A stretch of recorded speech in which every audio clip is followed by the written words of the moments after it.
The other day we were in San Diego visiting some friends. It was November 3rd, 2012. And seeing this military convoy near the end of our trip, and also visiting the Midway, the aircraft carrier, seeing all of these military vehicles and ships, that kind of reminded me of this fellow.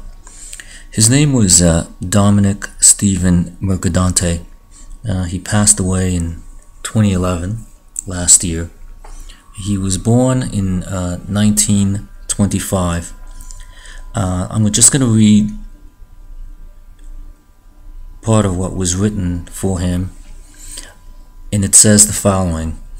On the day he turned 18, he joined the Army and served with the 132nd Field Artillery Battalion, 36th Infantry Division, as a field artilleryman and forward observer.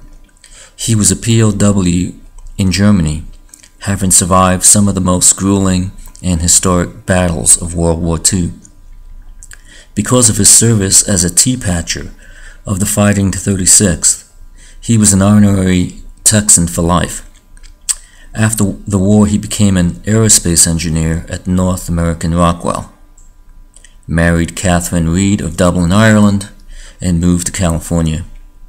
He was part of many historic projects and helped build the Saturn V rocket, which took man to the moon. He also built a wonderful life for his wife and 3 children.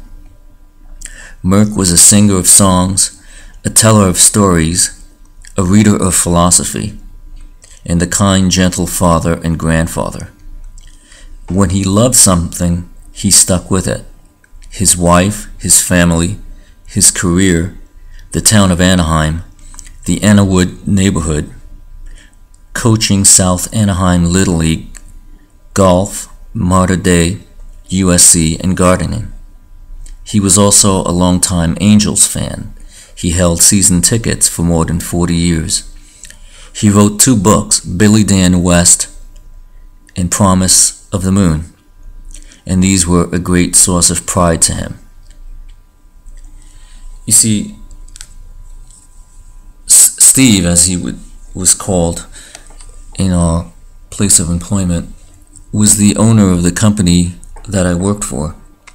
I started with him as a technician, but quickly moved into engineering. It was for him and his company that I worked on the law enforcement police type projects in Bogota, Colombia. Tasks that took me to Colombia often, at great danger to me, the country where I eventually met my future wife as well. This man was not only my boss, but as you can see from his obituary, was a very good man. And it was striking to read the part about how when he loved something, he stuck with it. This Italian-American, this fellow New Yorker, he really appreciated me, and you could really tell that he stuck with the people he cared about. He was an impressive man. In those 2 books he wrote, he was really proud of those books, and I remember him handing me some of the draft copies, asking for my opinion on them. This was a good, decent, white American man who served his country, came back from war, having almost lost his life as a German POW, got his engineering degree thanks to the GI Bill.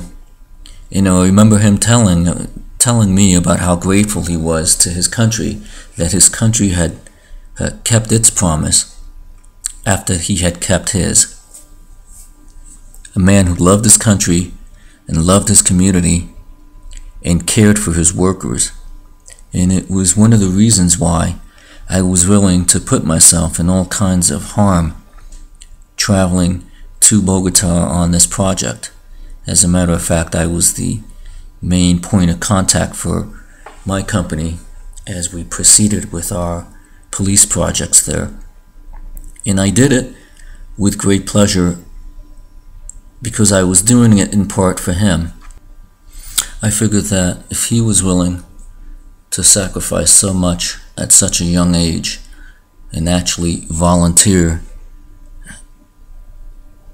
to join that war at the age of 18, that the least I could do is my darndest to help him in this project, in a particular task that not many other colleagues of mine wanted to be involved in. It was my way of saying thank you to him for being the kind of person he was with me and for the sacrifice that he had made. So Stan Nee and Brad Gates, Joe Polazar and Mike Corona, John Welter and Sandra Hutchins. This man didn't do what he did at the age of 18.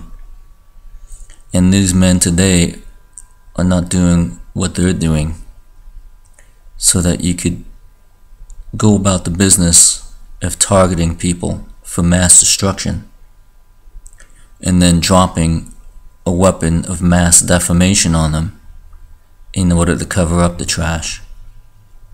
That's not what his sacrifice was about. That's not what my parents' sacrifice was about. And that's not what these men's sacrifice was about. It wasn't all just for you. To do what you wished, oath be damned.